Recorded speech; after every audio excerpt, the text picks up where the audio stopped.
Thank you very much, everyone. And thank you very much also to Lorna. She did incredibly well.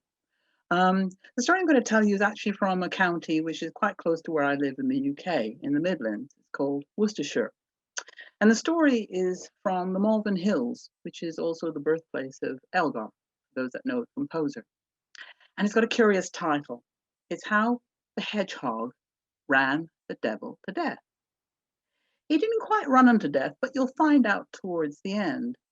Because once upon a time, if you happen to be walking through the Malvern Hills, over the ridges, through the hollows and through the dips, you might come across the devil. And the devil you might hear him clip-clopping through the hills, or you might catch that odor, that aroma, that rotten egg smell of sulfur that clung to his form. For the devil was always searching in the Malvern Hills for the souls of the recently departed. Those poor unfortunates that were in that limbo land at the time between life that we all live at the moment and the afterworld. And if you had a sixth sight, you might see them wafting over the ridges of the hills, through the hollows, through the woods, trying to find that portal to the afterlife so they could start their journey. And sometimes they encountered the devil, who would snatch a few to take down to his home in hell to add to his collection. Well, the devil was quite easy to spot there, clip-clopping through the Malvern Hills, for he was very particular about his appearance. He loved to wear a very close-fitting dark coat, which almost reached the tips of his cloven hooves. If you look closely, you might just see his tail peeking out from underneath that coat. He was tall and lean, and his face looked like someone had grabbed hold of his chin and had pulled and pulled and pulled it to a point where on the end was a little tufty beard. When he smiled, his smile would curl right into the pockets of his cheeks, and his eyes were red-rimmed. The devil was powerful, but one day he met his match. He was walking one fine sunny day into the deep groove of a ditch. On one side was a high hedgerow, on the other side was a bank, and behind him were the woods. He was thinking not at this time of the harvesting of souls, but of topics and subjects much lower than that. He was so deep in thought that he didn't see coming rolling and tumbling towards him at great speed a little ball of spines.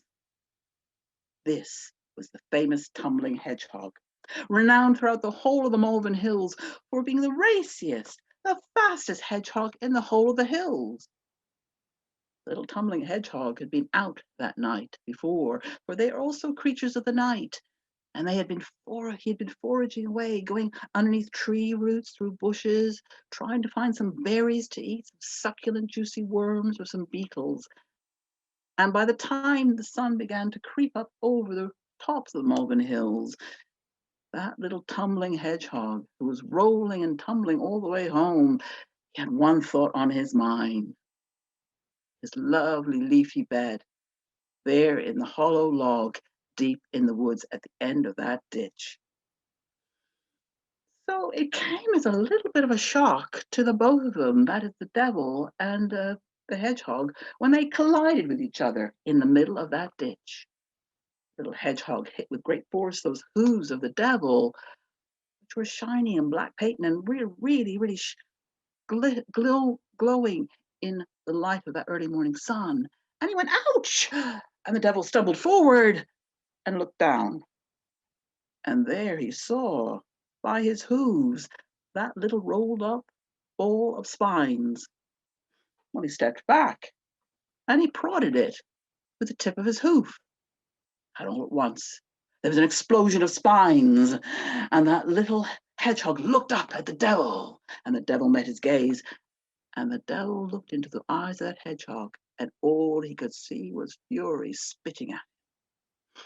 Well, before he could say a word, that hedgehog, he spat out his words and said, "How dare you? I'm on my way home. "This is my ditch. How dare you? Get out of the way!" The devil looked deep into those little black eyes of that hedgehog, seeing that spitting fury, and he knew at once who it was. It was the famous tumbling hedgehog. And he liked the taste of that fury, of that feistiness, and he thought to himself, that soul of that little hedgehog would be a prize for my collection at home in hell. So the devil came up with an idea, and when he responded, he was so charming to that little hedgehog. He apologized. He said his mind had been elsewhere, that he hadn't meant to hurt him, and was everything all right? But Hedgehog, he said, you are famous all throughout the Malvern Hills. And the hedgehog looked up at the devil, suspicious. Yes, what do you want? Well, said the devil, I'd like to put you to the test because I understand you are the raciest and the fastest hedgehog in the whole of the Malvern Hills, and I'd like you to race against me. Well, the little hedgehog liked a challenge, and he asked, what would be the prize? Well, hedgehog, said the devil, if you lose, it would be your soul would be my prize. But if you win, you outrace me, I'll leave you well alone. What do you say? Well, the hedgehog, although he liked a challenge, knew that the devil was powerful and that he was no match for him. But he agreed, and the devil said, you can choose the place and the time. And the hedgehog responded, right, my ditch, sunset tonight. But devil, we will race until the first one drops out, and they will be the loser. Agreed? Agreed, said the devil. Right, said the hedgehog. Out of my way. I want to get home. I need to go to sleep. And the devil did as he was told, stepped aside, and that little hedgehog rolled himself into that ball of spines and was soon tumbling and rolling down that ditch towards the woods, leaving the devil rubbing his hands, thinking, this will be the easiest harvesting of a soul I have ever done. And he disappeared in a plume of sulphurous smoke. Well, that little hedgehog did not go home right away. In fact, he tumbled and rolled in deep into the woods until he came to a gnarled, bent old oak tree that looked like it had been rooted into the earth for hundreds of years. For this was the home of his good friend, another tumbling hedgehog. When our tumbling hedgehog came to the roots of that tree and knocked on the door, and when it opened, the two friends greeted each other. And our little tumbling hedgehog told his friend of his encounter with the devil and of the race. And together they came up with a plan. Evening came, and as the sun was beginning to set, the devil appeared at the ditch in a plume of sulphurous smoke.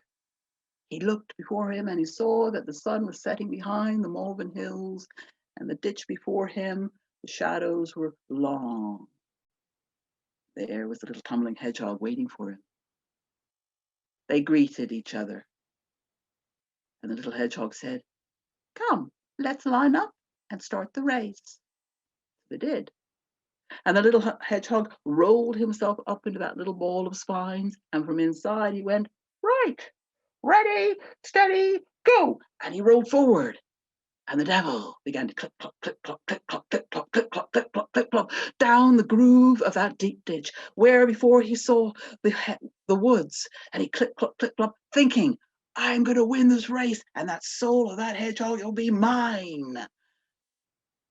But when he reached the end of that ditch, he was in for a little bit of a shock, because there, waiting for him, was that little hedgehog, grinning at him. And the devil stopped and said, what are you doing here? And the little hedgehog said, well, that's fun. Let's do it again. And he rolled into that little ball of spines. He rolled forward, and the devil turned and began click, clop, click, clop, click, clop, click, clop, down to the starting line end of the ditch, thinking, how on earth did he get down the end of there? But I've got a good head start. I will definitely win this race. But when he reached the end of the ditch, the starting line end of the ditch, he was in for a little bit of a surprise, because there, waiting for him, was that little hedgehog who was grinning at him, who immediately rolled himself into that ball of spines and began to roll forward. And the devil turned around and began to click, clop, click, clop, click, clop down the deep groove of that ditch. And all night long, that devil click, clop down that end of the ditch, found that little hedgehog, did that click, clop down to the other end of the ditch, and there was the hedgehog. And all night long, he clip clopped this way, clip clop that way, clip clop this way, clip clop that way. But by the time morning came, and the sun was creeping up over the top of the Malvern Hills to light up the land below, the devil had no more clip clop left in him. In fact, by the time he reached the end of the ditch, and he saw that little hedgehog looking at him so brightly, grinning at him, just about to say, "Let's go," devil said, "No, no, let's go again. Hedgehog, you win. I have no more clip clop left in me. I am tired and exhausted to the tips of my fingers, to the tips of my hooves. I never want to see you again, nor the Malvern Hills." And with that, he disappeared in a plume of sulphurous smoke.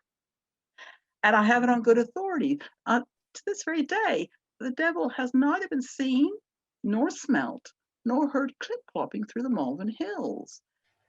But he'd bet his match for those little hedgehogs, because what he didn't know was that he'd actually been, where he thought he'd been racing against one little hedgehog, in fact, he'd been racing, in a sense, against two. But the plan they'd come up with, because they knew there was no way they could actually race against him, was they planted them at either side of the ditch, at either end. When the devil, when they started, and they each rolled themselves in the bowl of spines and started forward, he would just go click, clop, click, clop, click, clop. And the natural fact, they had neither moved very far from where they originally sat down. And, well, that is the story of how the hedgehog, or rather how the hedgehogs, almost ran the devil to death.